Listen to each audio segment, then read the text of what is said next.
দেখছি যে নতুন একটা সরকার, অন্তর্বর্তীকালীন সরকার, আমরা তাকে সমর্থন দিয়েছি।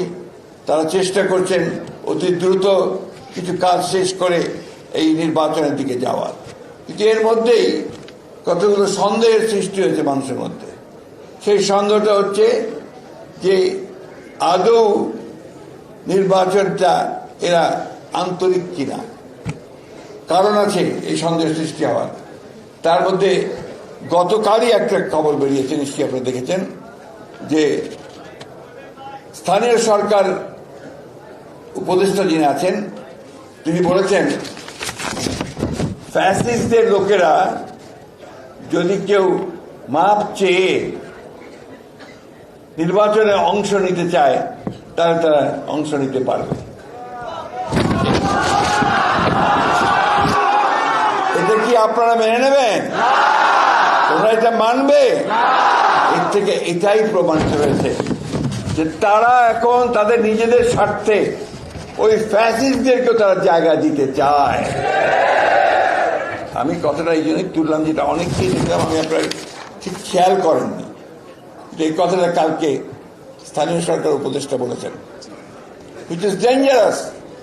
তার মানে কি আমরা এটা মনে করব যে তারা সরকারে থেকে তাদের দল গোছানোর জন্য তারা বিভিন্ন রকম কৌশল নিচ্ছেন? সেই কৌশল নিলে তো আমরা তা হতে দেব না, এই দেশের মানুষ তা হতে দেবে না। আমরা সেই খুব পরিষ্কার করে বলছি, অবশ্যই নতুন যে কোনো রাজনৈতিক দলকে আমরা স্বাগত জানাবো। ছাত্র সংগঠন ইতিমধ্যে করেছেন, আমরা স্বাগত জানাচ্ছি। যখনই দল তৈরি করবেন স্বাগত জানাবো। তার অর্থ এই নয় যে আপনারা সরকারে বসে সরকারের সমস্ত সুযোগ সুবিধা নিয়ে আপনারা আপনাদের দল গঠন করবেন, এটা কখনোই মেনে নেওয়া হবে না। আমি আবারও বলতে চাই অন্তর্বর্তীকালীন সরকারকে এবং সরকার প্রধানকে যে আপনি অবিলম্বে এই বিষয়গুলো ব্যবস্থা নিন, তাহলে জনগণের যে আস্থা আপনাদের উপরে আছে সে আস্থাও আপনাদের উপরে আর থাকবে না। আমি যখন প্রথম বলেছিলাম যে যদি এই অন্তর্বর্তী সরকারের কেউ নিরপেক্ষতা হারায় তাহলে আরেকটি নিরপেক্ষ সরকারের প্রয়োজন হবে বলেছিলাম না? কেন বলেছিলাম তা এখন প্রমাণ হচ্ছে। তখন তিনি বলেছিলেন যে আমি নাকি 1-11 দিকে নজর দিচ্ছি। আমরা 1-11 ভুক্তভোগী। 1-11 যারা তৈরি করেছে তারা টিকতে পারেনি মানুষের কাছে।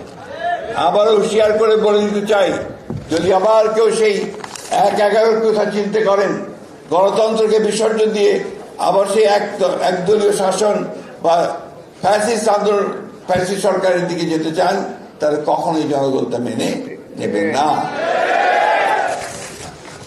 আমি ছাত্রদের উদ্দেশ্যে একটা কথা বলতে চাই, আমাদের ছাত্রদের একটা কথা আমাদের সবসময় মনে রাখতে হবে যে জ্ঞানের কোনো বিকল্প নেই।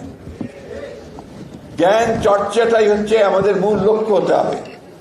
তখনই আমরা অত্যন্ত ভালো দল গঠন করতে পারবো যখন আমরা জ্ঞান অর্জন করতে পারবো।